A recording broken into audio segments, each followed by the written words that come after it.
Hayashi Megumi was described as the prettiest girl in school and was known as the queen of the high school. One day, while Yamamoto was working at a grocery store and handing her some items, he noticed a mark on her hand. He wondered what it was, but she hesitated to explain it to him. This scene reminded him of a few hours earlier when he had been cleaning tiles with a brush at the store. As he cleaned, he realized it was the train station's floor, and after finishing, he felt satisfied seeing the clean surface. He thought cleaning was really amazing. The more effort put in, the cleaner it became, rewarding the hard work, unlike people who could sometimes be irrational and unfair. Checking the time, he noticed he was quite late. He was working the late-night shift because it paid better than the day shift. Since the convenience store was located near a residential area, they rarely had customers at night. Sitting at his post, Yamamoto felt bored. Even the night shift was calmer than usual. If the store continued like this, he wondered how it would survive. Suddenly, a customer arrived. A girl who called out his name and said it had been a long time since they last met. Seeing her, Yamamoto was shocked to recognize her as Hayashi and was surprised to learn she was also living in Tokyo. Hayashi asked if Yamamoto lived nearby, to which he replied affirmatively and asked about her whereabouts. She gave a brief answer that she was living nearby as well. Then she asked which university he attended. Yamamoto returned the question, and she said she was going to K University. Yamamoto commented that it was impressive and that she had always been smart. He realized she was just making small talk, and although it had only been 4 months since their graduation, she had changed a lot, but nothing like this had ever happened while they were still in school. Yamamoto then recalled a memory from their school days. He was sitting next to her when he saw her yawn and drop her eraser. He watched as she didn't pick it up and wondered whether he should ignore it or retrieve it for her. If he didn't pick it up, she would probably complain later. So he decided to pick it up and noticed she gave him a strange look. He placed the eraser back on her desk, but she still didn't seem pleased. He wondered what was wrong with her. Yamamoto knew that Hayashi had a very pretty face and was popular with many friends. Many guys had confessed their feelings to her, and Yamamoto had even once seen a boy confessing his love to her, only to be turned down. Yamamoto thought he would never understand what people saw in her. At that time, Hayashi had only laughed long and arrogantly, wondering who he was to her. She carried an attitude that earned her the nickname, the Arrogant Queen. Yamamoto stopped reminiscing, thinking he had no good memories of her, and that it was better not to get involved with her. As part of his job, he asked if she wanted a bag, and when she agreed, he noticed a scar on her wrist. Curious, he asked about it, but she did not reply, and quickly hid it.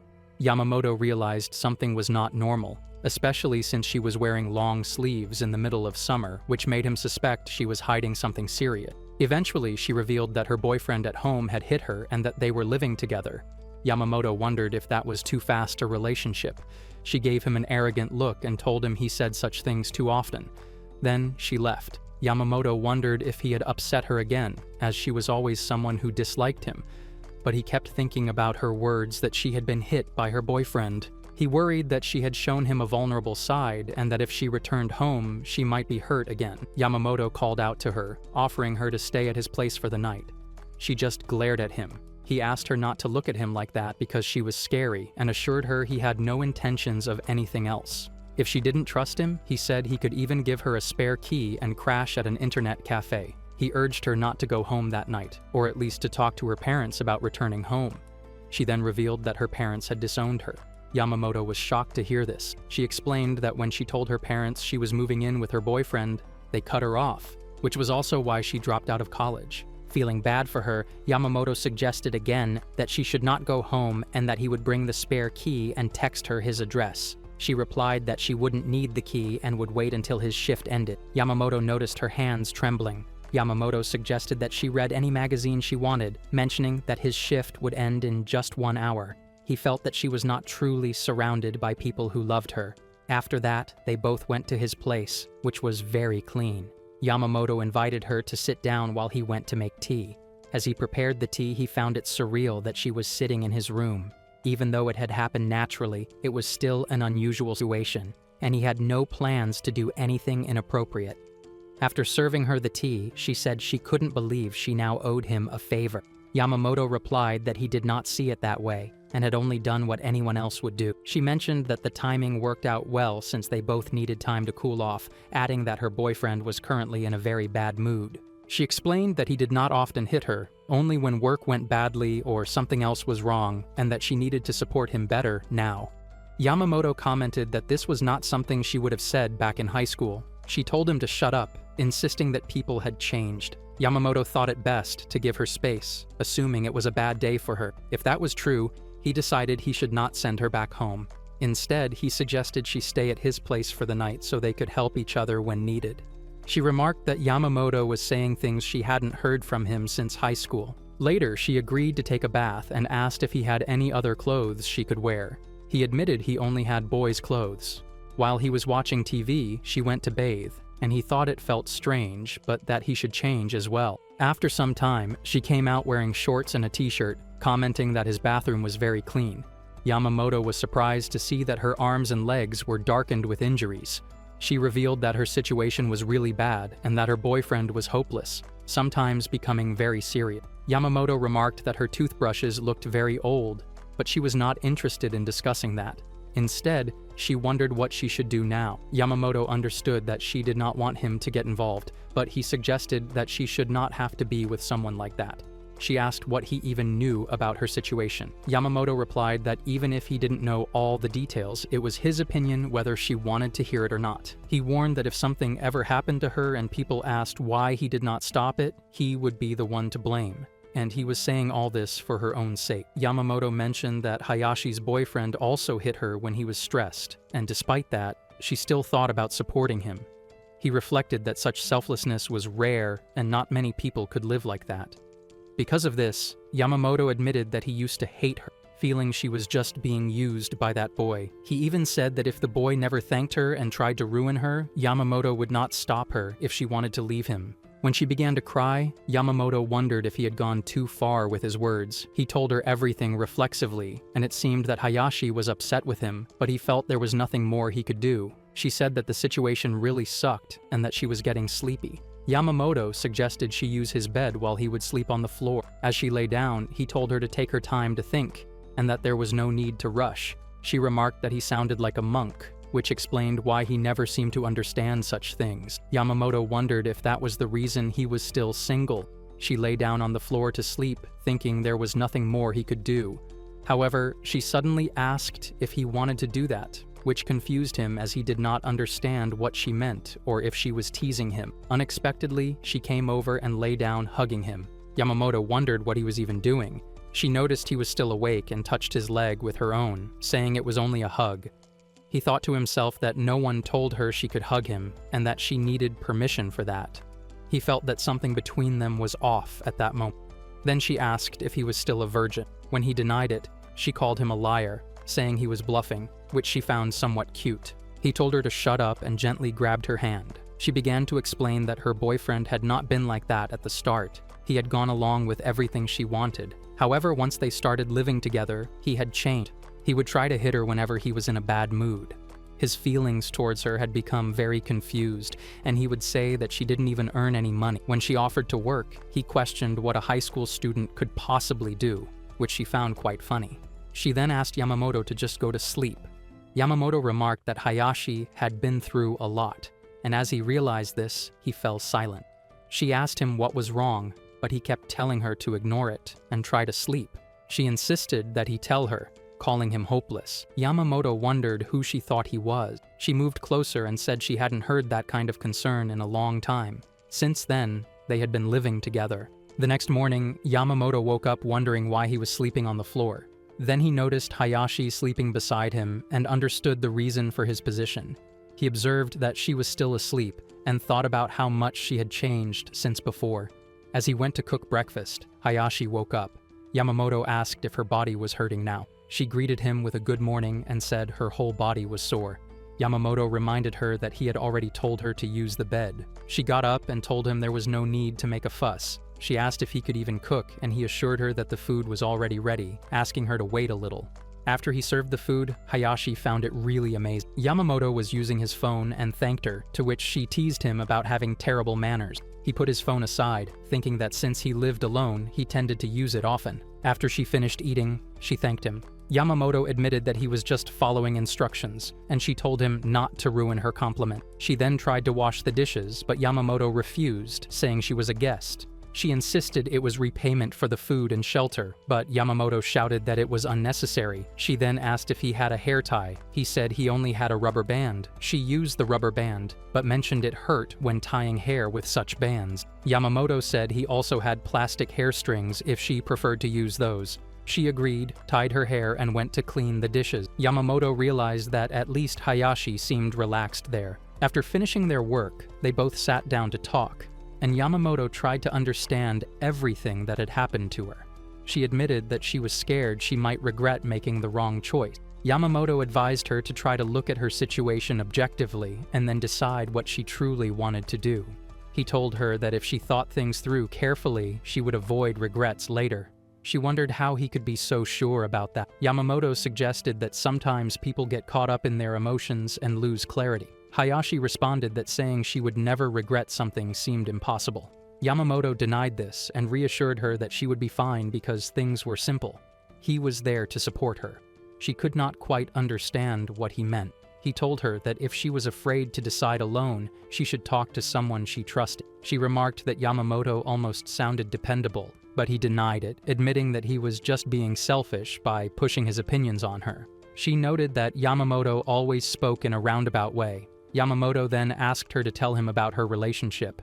Afterwards, she told him everything that had happened to her since she returned to Tokyo. Although it was terrifying to hear, he noticed that she was still smiling and mentioned that her boyfriend was not angry all the time and had even apologized. Yamamoto explained that domestic violence often followed a cycle, where periods of violence would be followed by regret or self-loathing, and then a phase where things would seem to improve. She understood that Yamamoto knew a lot about the matter. Yamamoto said that while she was doing the dishes, he had looked into the situation and asked if she had spoken to anyone else about it. He learned that he was the first person she had confided in and inquired about her phone. She revealed that she didn't have a phone because her boyfriend had told her she didn't need one as long as she had him.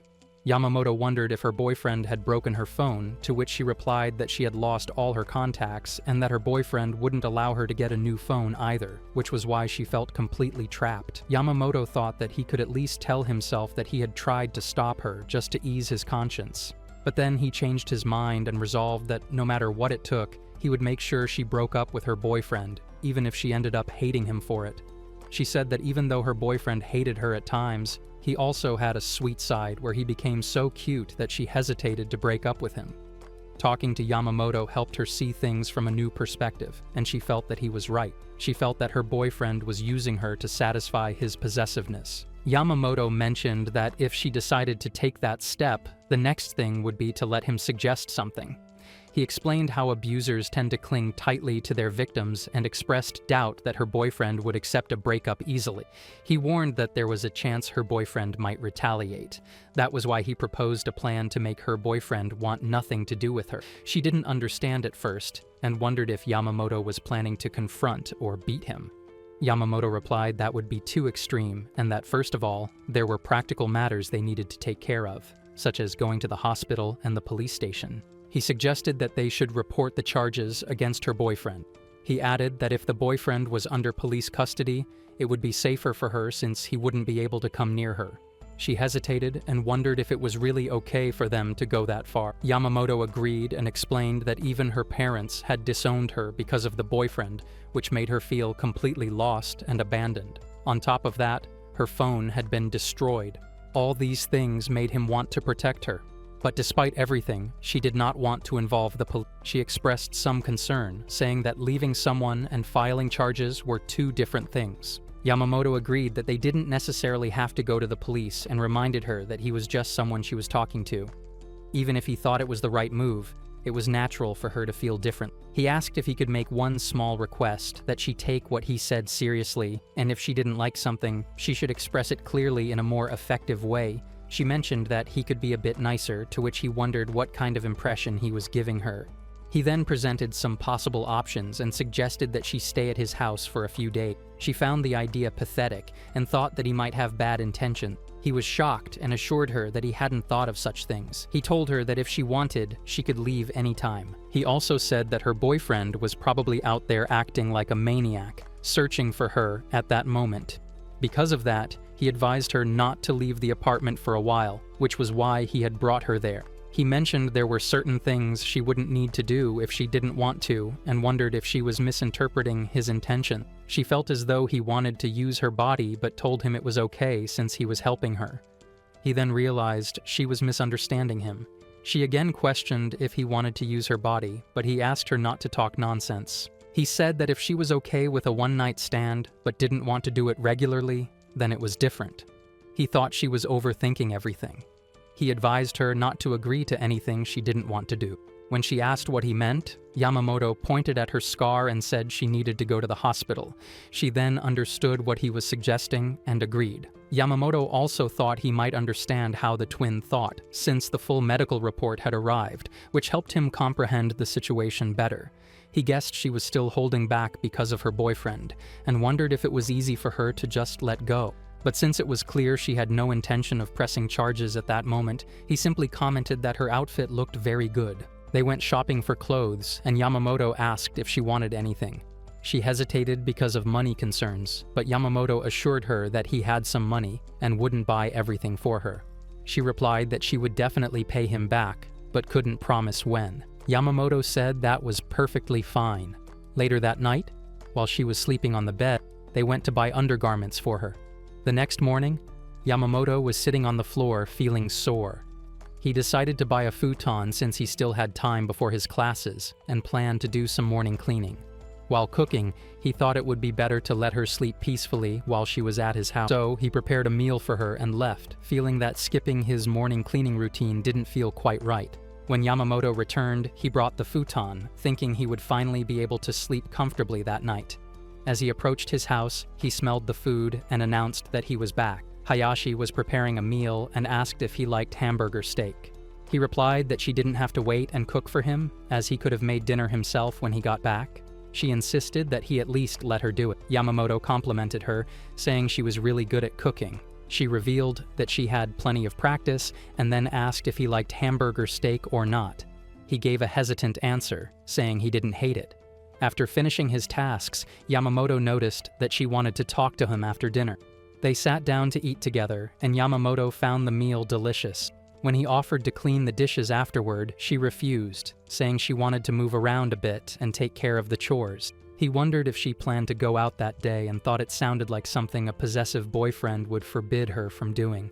As he looked at her, she asked if there was a problem. He denied having any and told her it was her choice whether to follow his advice or not. However, he cautioned that going out would be risky and reckless for her, and he wasn't sure how to make her understand. She shouted that she didn't want to understand. After a while, she came to sit beside him and apologized for being stubborn. Yamamoto denied that she was at fault, saying he was the one who had messed up. He thought he should have asked if she wanted to handle the shopping herself instead of just taking it over. She told him he shouldn't apologize. Yamamoto wondered where she would get the money for beef. She explained that she had used the little money left from her boyfriend and had stopped by the supermarket, worried that if he found out, he would be angry. Yamamoto did not get mad, but she told him that her boyfriend used to get angry at her over everything and would find any excuse to hit her when in a bad mood. She didn't reveal how badly she had been treated, but mentioned that she thought if she cooked enough for him, maybe he would forget to scold her, and she might avoid trouble for going out. Yamamoto wondered what was so important that she was willing to risk going out.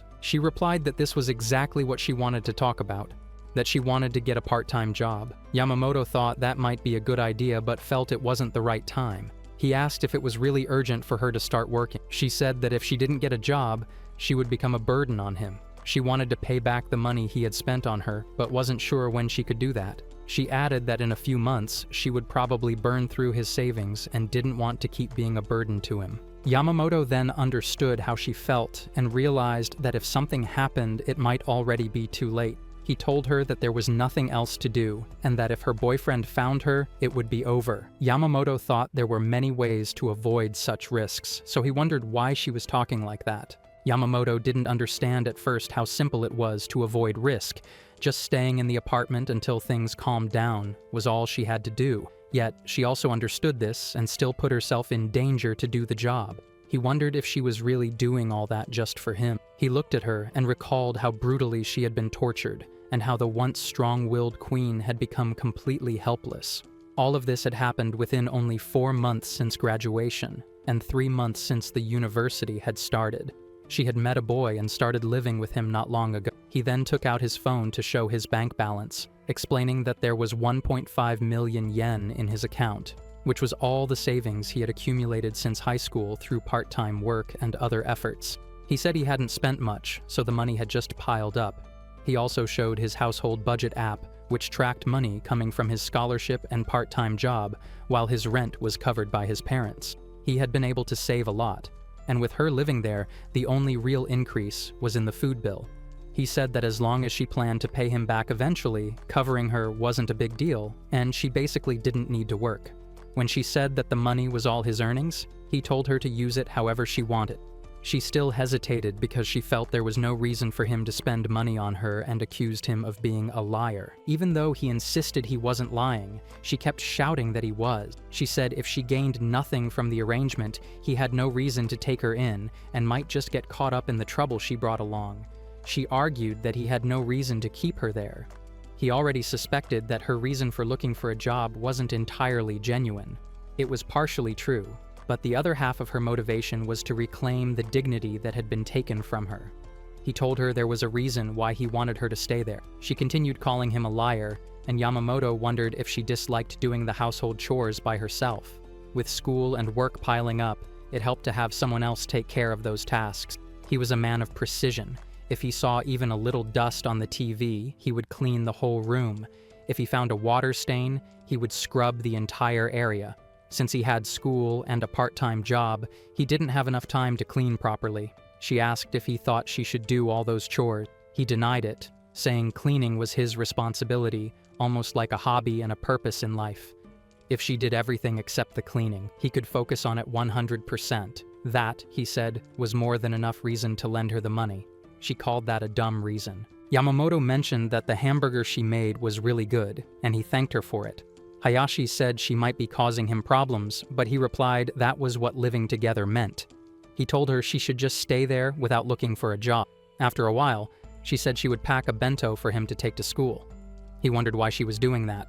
She revealed she wanted to make lunch for both of them to cut down on food costs. Yamamoto thought that was definitely cheaper than eating at the cafeteria. She said there was no point in wasting time. Yamamoto appreciated that. After a while, she said she wanted to know what kind of food he liked.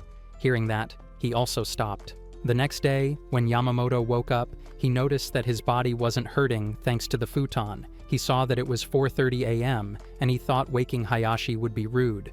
However, he needed to clean somewhere without making noise, so he decided to clean the bathroom. After about an hour, Hayashi came in, greeted him, and mentioned that she had thought he would still be asleep like the previous day, but he was already up early. She started brushing her teeth and asked if he always woke up that fast. He agreed, and she called him an early bird.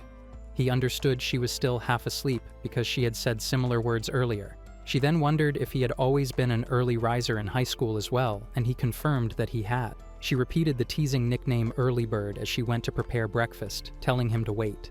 Yamamoto went to watch the news and saw her carrying food. She told him she could carry her own plates. He insisted that since the plates were his and she was a guest, she shouldn't push herself. She replied that she wasn't pushing and called him annoying, telling him to just go sit down. Yamamoto was confused about why she was mad, but thanked her for the food. When he was about to change clothes, he asked her to leave the bathroom for a while. She told him to just change there. Trying to be polite, Yamamoto guessed she wouldn't want to see him in just his boxers, but she said that as a guy, she was used to seeing men undressed. Still, he said he would change in the bathroom. While putting clothes into the washing machine, he noticed her undergarments inside. Suddenly, she entered the room saying that lunch was ready. She wondered what he was doing that he suddenly screamed. He replied that he was just dressing up and only screamed because she had opened the door unexpectedly. She teased him, asking if he didn't like her seeing him naked. He wondered if she had a problem with it. She came closer and said she wouldn't have any problem showing him herself. He felt it was a strange kind of competition. He was then heading to class and thanked her for the lunch. She revealed that she had added something he liked, kin pira gobo. He thanked her and mentioned he had to work, so he would be back later. As he sighed, she asked what was wrong. He said he was just thinking about how annoying work was. She wondered if he was complaining and remarked that he always took everything so seriously. He agreed that he did, but added that even when it was annoying and the job paid poorly, he sometimes dreamed about it. She smiled and said that while he talked about his job, he was actually more eager to help her. He agreed, mentioning that her cooking was great, then left. As he walked, he noticed the rain had stopped and thought the hot weather might be returning. On the train, he continued to think about Hayashi's situation, which wasn't good and needed to be fixed, because time alone wouldn't solve it. He feared that if she were thrown back to her boyfriend again, he would become even more violent than before, possibly hurting her brutally. He realized that the longer it dragged on, the harder it would be to get the police involved, and when the police eventually did get involved, they would ask why they hadn't been contacted sooner. Yamamoto felt conflicted because he had already agreed not to go to the police, and if he brought it up again, she would just shut him down. He thought it might be better if he was the one to suggest it. He looked at Kasahara Akari, his old classmate and best friend of Hayashi, and thought she might be better suited to talk to Hayashi than he was. However, even though they attended the same university, he had never spoken to her. He wondered if Kasahara was currently in contact with Hayashi's boyfriend, since he couldn't just bring it up carelessly. He understood that Kasahara had been a top-tier student in high school and was even more popular with the boys than the strong-willed Hayashi, despite his appearance as a troublemaker. Kasahara had made girls cry more times than he could count, and had been out even more times than he could remember. Realizing he wouldn't be able to talk to her normally, he knew he had to come up with a new plan. Yamamoto went to eat lunch, while thinking about how Hayashi had really made the little octopus sausages with cuts in them. However, by nightfall, he still hadn't come up with a new plan and returned home. She welcomed him by saying she would start warming up their dinner and asked him to take a bath first. As he went to the bath, he noticed that she had already folded his clothes. After he came out, they both sat down to eat dinner. Yamamoto found that she was really spoiling him, which felt a bit much considering all he had done was come home. She explained that this was what she would normally do back at her old place. He thought to himself that she should stop bringing up her previous home, as he never knew how to respond to that. She was surprised that even though Yamamoto said he didn't want her to, she was still planning on cleaning up. But the place was already spotless to a freakish degree. Yamamoto wondered if she really knew how to handle those things, not in a negative way, but in a surprisingly impressive way. As they ate, Yamamoto suggested she should take it easy, pointing out that wasn't the reason she had come in the first place. She wondered why he was lecturing her in her own home, and said he could at least act grateful. He replied that he was already grateful, but he was doing it all so she could relax. She told him she wasn't tired, and just glared at him. Yamamoto then asked if she could do a little less around the house. She responded by asking if he had someone staying at his place who helped with chores, noting that most people would complain the chores weren't done well enough. Yamamoto explained that trusting someone else with chores meant accepting they wouldn't do it his way, and if they couldn't handle it, then one shouldn't delegate the task in the first place. She then asked if he secretly didn't like the food and was just pretending. He denied this, saying her food was really good, and added that he wanted her to take good care of herself, since she didn't even have to wait to eat with him. He replied that if she did that, she would just end up watching him eat later and get hungry again. He was confused but tried to understand what she meant. She said she still wasn't going to cut back on the chores because she was bored at home. He wondered if she was telling the truth, noting her phone was broken, and suggested she watch TV or do something else. She replied that the TV was really boring, so he took out an old tablet and gave it to her, telling her to take it since he had a new one and didn't use the old one anymore. He encouraged her not just to do chores, but to actually play as well. She blushed and thanked him. He also gave her the charger, saying she should use it. She agreed to use it after finishing the dishes, but Yamamoto told her he would do the dishes and that she should just go watch TV or something. While she was watching at her table, she said she was only borrowing the tablet for 10 minutes. Yamamoto wondered why she was giving it back so soon. She said she just wanted to lie down. Then Yamamoto discovered a lot of embarrassing videos still saved on the tablet and was so embarrassed that he deleted them all. Later, Hayashi called him and asked if he had the makeout drive after all. He was really embarrassed and asked her not to tease him, but she laughed a lot and asked what type of girls he liked. When he asked if she really thought he would tell her that, the conversation ended there. On the fourth morning of living together, Yamamoto was cleaning and found the place extremely filthy, but then realized he had spoken too loudly and might wake Hayashi. When he looked at her, she was already awake and greeted him good morning. He greeted her back and apologized for waking her. She wondered if he had shouted and asked what had happened. He explained that he was just cleaning and the grime was coming off so easily, almost like magic, which felt funny and must have made him shout. She understood. Yamamoto then wondered if she had actually done it, but Hayashi told him that whenever he got excited, he tended to scream. He thought about her words and felt they sounded far more suggestive than they should have. She got up from bed, apologized for oversleeping, and admitted that she had stayed up too late with the tablet. She then went on to make breakfast. While they were eating, Yamamoto mentioned that if what she was watching had been good enough to make her lose track of time, it must have been really great. She agreed, which made him wonder what she had been watching. She replied that it was just some videos. Curious, he asked what kind of videos, and she excitedly asked if he really wanted to see. Yamamoto then wondered if this was the same girl who had said just the other day that watching things while eating was rude. She checked her device and showed him the video. In it, a couple decided to splurge on a fancy restaurant for their anniversary. Even though they had followed the dress code, they were denied entry. Frustrated, they went to their usual spot, where it turned out the owner had once been the head chef of that fancy restaurant.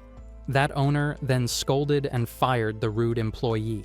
Yamamoto was confused and asked if she thought it was good. Hayashi said yes, and Yamamoto admitted it wasn't that he hadn't enjoyed it, but that he never really liked that type of content. He thought that using someone else's influence to punish people felt mean-spirited.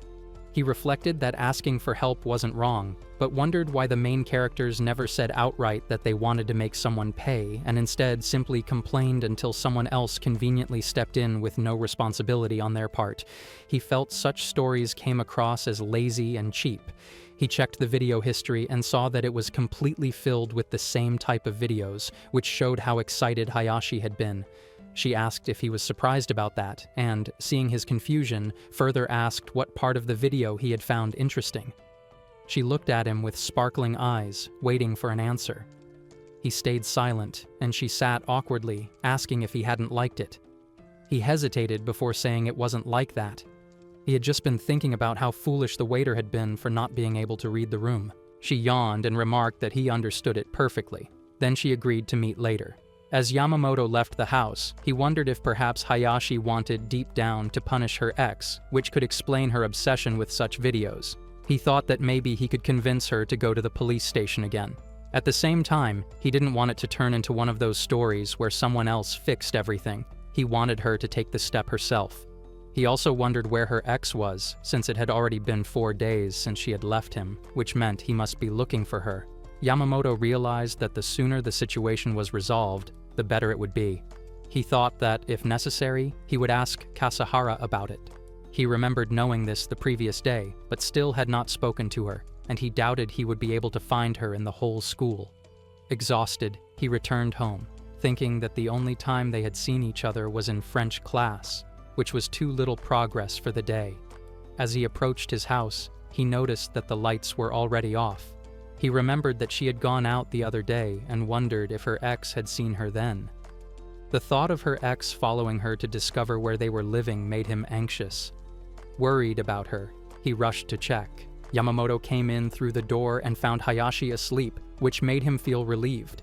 As she let out a little snore, he told her not to respond to him like that. He then noticed some clothes hanging and thought she might have left them there, so he decided to take them away. Embarrassed, she apologized, and Yamamoto wondered if he had woken her up. She quickly got out of bed to gather her clothes, but as her leg twisted, she stumbled. Yamamoto caught her by the waist to stop her from falling. She felt even more embarrassed, and Yamamoto asked if she was all right, pointing out that this was what happened when someone got up too quickly. She shouted at him to shut up and began folding her clothes. Yamamoto told her she didn't need to worry so much. Hayashi apologized, saying the chores were supposed to be her responsibility, and she had skipped them. Yamamoto replied that it was fine once in a while, but she still seemed unhappy about it. He asked her why she hadn't done the chores. She explained that she had stayed up late and ended up sleeping the whole day. Yamamoto wondered if she had been using the tablet all night. When she admitted it, he told her to stop staying up late from now on, and if any problem arose, she should just fix it instead of wasting time blaming herself. She asked if he wasn't angry with her. He wondered why he would ever be mad about chores. She hesitated, so Yamamoto sat down and advised her that no one ever died from missing out on chores, asking if anyone had ever died just because she had skipped them that day. She denied it, saying that it was the level of failure they were discussing. Yamamoto taught her not to beat herself up over such things. She agreed to stop staying up late and thanked him. Yamamoto mentioned that she really was mature, but she replied that it was a little creepy. Yamamoto said that what she had just said was rude, and that now he was going to get angry. She told him she had only been joking, and then went off to cook dinner. While preparing the food, she thought that this must be what it was like for a father to live with someone he loved. Yamamoto asked if she had said something, but she denied it, mentioning instead that in high school she had thought maybe she should have talked to him more. Yamamoto told her it was good that she realized that, and it made things better for both of them. Later, as they sat down to eat dinner, Yamamoto recalled that if they had talked more back in high school, things might have been different. Still, he said that dwelling on regrets was not his way of living. One mistake didn't mean everything was over, and it wasn't as if they had been torn apart forever. They still had time, and they could always start over again. Hayashi asked if there was anything Yamamoto wanted for the next day's meal. He replied that he would eat whatever she cooked. She told him that it was the worst answer and asked if his mother had ever told him not to say that, warning him never to repeat it to anyone else. Yamamoto agreed and began eating, thinking that perhaps his mother might have told him the same thing, though everything Hayashi made was always good. It had been the 5th day of hiding Hayashi at his house, and when Yamamoto went to school, he thought about how much she had changed. He felt that she might actually listen if he brought it up, and that if she reported her ex, everyone would feel safer. At lunch, he couldn't find any available seats since even the chairs were being used to hold people's bags. Asking around seemed like a hassle. Just then, a girl tugged at his t-shirt and asked if he was looking for a seat. Yamamoto turned and saw that it was Kasahara. She told him there was a free spot next to her. She gave him the seat, but Yamamoto told her not to worry since one would probably open up soon anyway. Kasahara replied that it was fine, and that people should help each other when they were stuck. Yamamoto agreed, sat down, and mentioned that it had really been a while since they had met. She agreed and asked if he had been avoiding her. He replied that he hadn't had any reason to talk to her. She asked if he only spoke to people when he needed to. Yamamoto answered that this was just the kind of person he was, and that she already knew that. After a brief silence, Yamamoto wondered aloud if she wasn't supposed to talk to him. She pointed out that she just had. Yamamoto accepted that as fair enough and thanked her for the seat. She told him it was no problem, and that if she could be of any help to him, that was more than enough for her. Looking at her face, Yamamoto thought that she should stop saying things that could be so easily misinterpreted. He then asked what she really wanted and if she had something to say. She asked if he remembered Hayashi. Yamamoto said he did, adding that Hayashi and Kasahara had been really close. Kasahara nodded and asked if he knew that Hayashi had moved to Tokyo as well. Yamamoto said he did, and then she asked if he had seen Hayashi around there. Yamamoto wondered why she was asking him that, and whether she was looking for Hayashi. Questions piled up in his mind, what her reason was, if Hayashi's ex was involved, and how Kasahara had even come across him. With so much running through his head, he felt he couldn't talk about Hayashi carelessly. Kasahara called out to Yamamoto, and as he looked over, a girl arrived with her food and asked Kasahara if she knew him. Kasahara addressed the girl as Iri. Iri commented that the cafeteria was always so crowded at that hour. Kasahara then introduced Yamamoto as her boyfriend, but he replied that she really had a strange sense of humor. Iri thought she had seen him in the French lecture, saying he was the one who always aced the quizzes. Yamamoto admitted that was true, and suddenly Iri grabbed his hand and asked if he was free later, insisting that he should totally teach her. In the process, her chest pressed against his hand, and he realized she was pushing herself on him deliberately. Kasahara quickly apologized on Iri's behalf, telling her it wouldn't work since Yamamoto had another class during the 3rd period. Yamamoto wondered how Kasahara even knew about his schedule. Iri, clearly feeling awkward, changed the subject when she noticed his lunch and asked if he could cook as well. Kasahara answered that it was a homemade bento. Yamamoto kept eating, thinking he couldn't possibly say it had been prepared by Hayashi. It would only complicate things. He reminded himself that if he could just be certain Kasahara wasn't a threat, everything would be easier. He decided he would have to ask Hayashi directly about how she had met her ex and whether Kasahara had been involved. When he returned home, Hayashi was there cooking, but he immediately sensed something strange in her expression. He wondered if something was wrong. She asked if he had met a girl that day. The question made him think of both Kasahara and Eri, and he wondered why she was asking so suddenly. Perhaps she had noticed another girl's perfume on him. Hayashi glared at him and asked if she was right.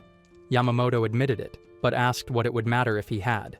She shouted, demanding to know why he would go and meet some other girl. Shocked, he wondered why she was acting as if he had done something wrong, since it wasn't as if they were dating.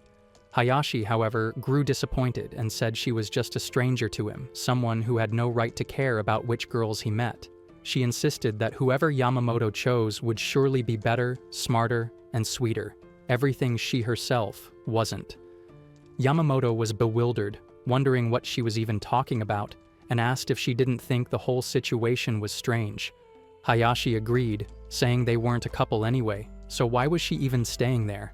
Yamamoto told her it didn't make any sense, but she continued, saying she was cooking for him and living in his house even though they weren't in a relationship. Realizing she had twisted everything again, Yamamoto asked her to just listen, but then he saw tears in her eyes. She begged him not to touch her and rushed out of the house, leaving him stunned. Hayashi ran out of the house in tears, completely overwhelmed by sadness and confusion. She kept asking herself what she was even doing and why she had acted that way. The scent of Curtis' perfume lingering on Yamamoto only fueled her anger, making her hate everything around her, and she couldn't handle it. Yet Yamamoto was the one who had taken her in, the one who had reached out to help her. As she walked aimlessly, she kept wondering what she should do now. She called herself an idiot because Yamamoto had been nothing but kind to her, and now he was probably either angry with her or relieved that she had finally left. The thought that he might hate her terrified her, and she kept asking herself what she should do, admitting that she no longer knew anything. Finally, she sat down and whispered his name, begging Yamamoto in her heart to help her. Suddenly, she heard footsteps behind her. When she turned, she froze. It was her ex, Seiji. The sight of him sent chills through her, and she trembled as he glared at her, demanding to know where she had been all this time. Her mind was thrown back into the past, to when she had first met him during her early days in college. She remembered going to a club because a friend had invited her to a group mixer. All the men there had been bankers from top financial firms, and the girls who dreamed of marrying rich lit up like slot machines. At that time, Hayashi hadn't cared about those kinds of things, but she had just moved to Tokyo and had been willing to make friends. She recalled how one of the girls had told her she could sit anywhere she wanted and suggested they all introduce themselves first. That was when Seiji had introduced himself. Hayashi had thought he seemed calm and well-mannered, the sort of guy who looked completely harmless. That had been her first impression of him. But she had also thought that, being a banker, he must have lived in a world very different from hers. In the past, Hayashi had constantly struggled with money, juggling multiple part-time jobs just to get by. Her father had told her that he would pay her tuition fees but not a single cent more if she moved to Tokyo. He had been strict and controlling, and she had hated him for it. But to her, escaping from him had been worth it. She finally gained freedom, only to find herself facing new problems. Dating Seiji had felt refreshing at first. During one of their long drives, he asked her to move in with him.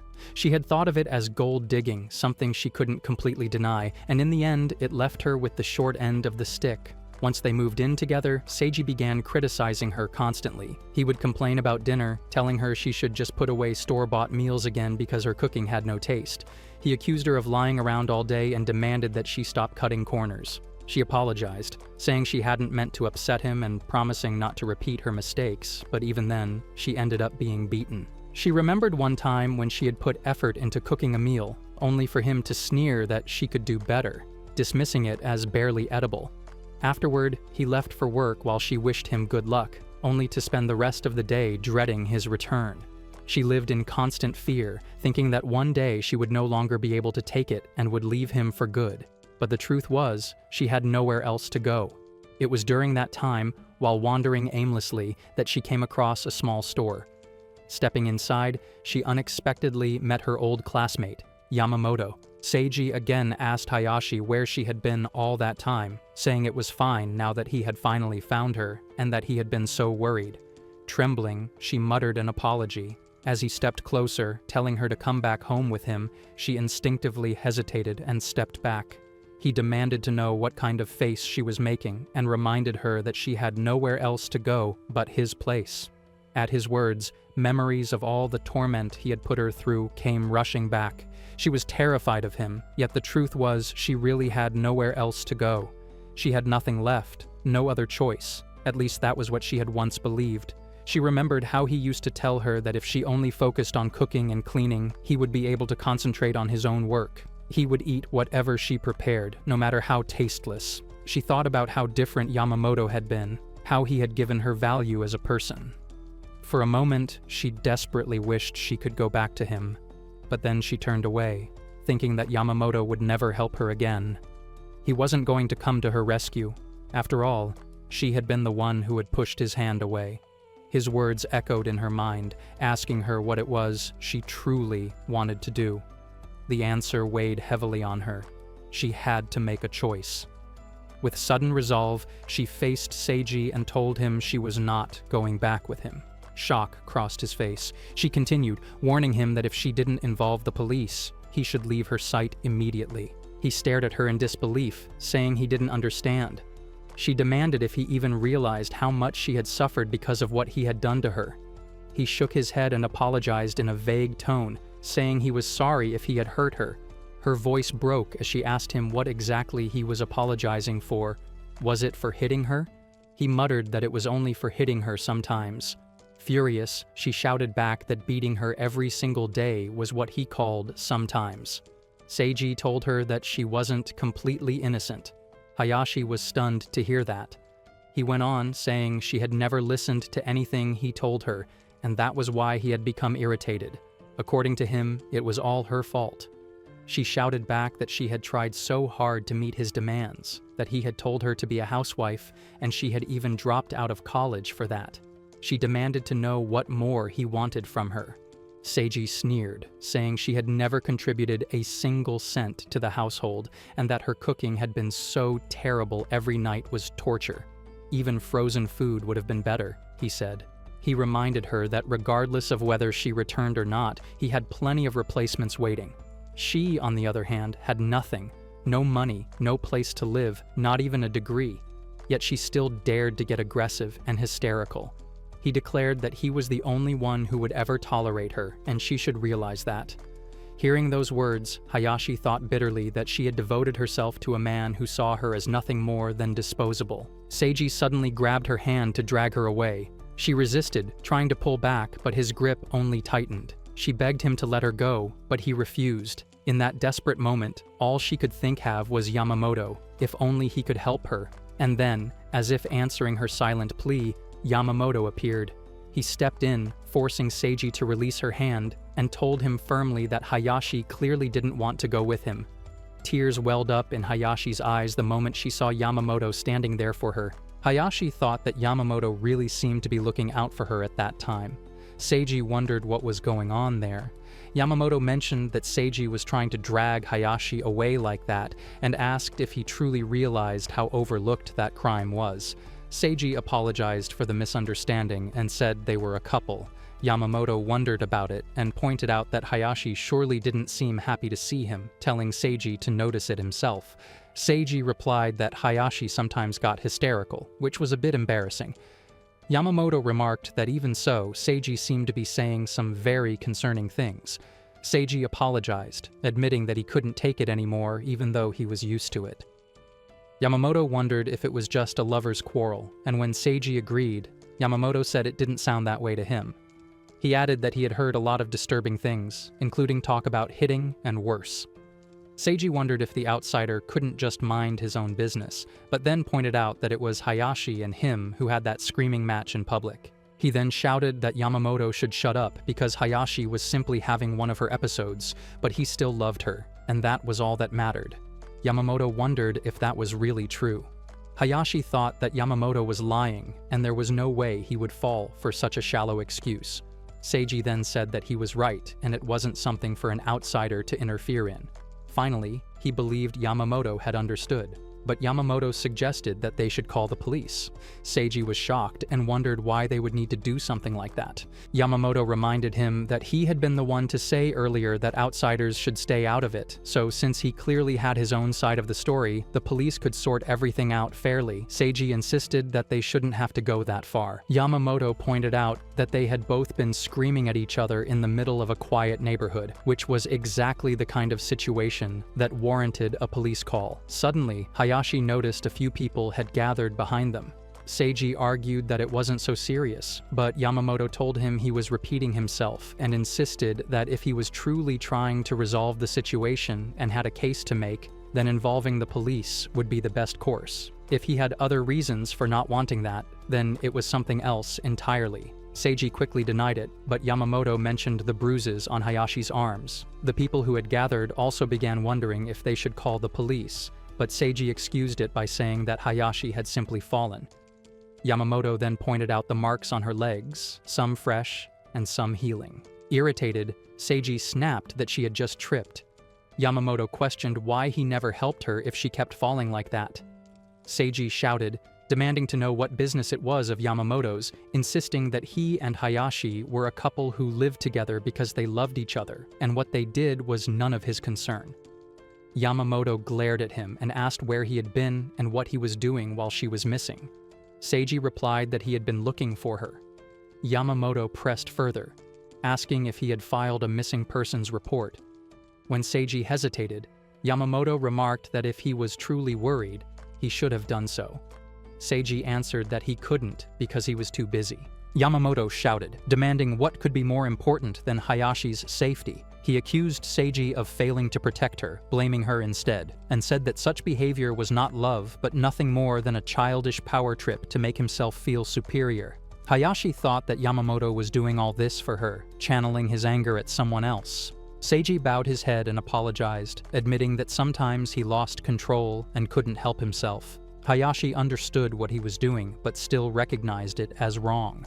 When she finally told him that it was enough, Seiji shouted, demanding to know what she meant. She replied that she was not coming back to him, but he kept insisting that he couldn't live without her. She told him to stop saying such things because he didn't mean them, but he protested that it wasn't all a lie, that he didn't want anyone else but her, and begged her to come back home with him. Angered, Hayashi grabbed his collar, and in the scuffle, a bite mark on his neck was revealed when his shirt loosened. She told him that his replacement was the reason he hadn't filed a complaint. He denied it, saying it was nothing like that. She told him that he hadn't been worried at all, and that everything he said was a lie. As he pleaded with her to wait, she coldly told him to just die. The next morning, Yamamoto woke up to do his chores, wondering if the room really was as spacious as it felt now that he had gotten used to her living there.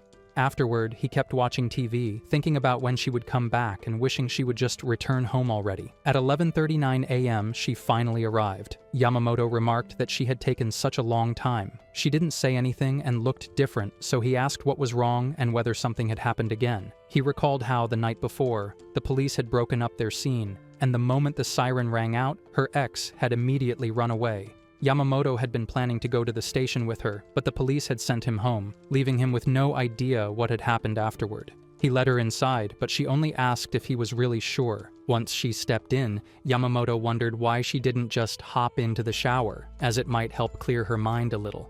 She nodded and went into the bathroom. He thought she probably didn't want to talk about it, so there was no point in forcing her. While she bathed, he decided to cook something for her and prepared a meal. When she finally came out, Yamamoto mentioned it was perfect timing since the fried rice was almost ready. But then he noticed she was covering herself with only a towel, which made him feel embarrassed. He asked if she had forgotten to take clothes with her, saying it wasn't proper.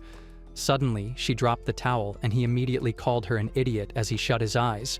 She threw the towel to the floor, and he quickly picked it up to hand it back to her. She then asked if Yamamoto remembered what she had told him before. As he kept his face turned away, wondering what she meant, she explained that he had been the one to save her, and not only that, but he had done something she could never repay even in her lifetime. She told him to look at her, insisting that he had the right to do whatever he wanted with her body. that she was obligated to follow his words, and that she would do anything he asked. Yamamoto, still holding out the towel with his eyes closed, heard her continue. She said it might sound strange, but it was something she was confident about. She even recalled how Seiji had always mocked her cooking, saying it was the worst, yet he would still get excited about it, so she thought Yamamoto might feel the same way. Yamamoto, however, denied it and angrily asked if she was stupid.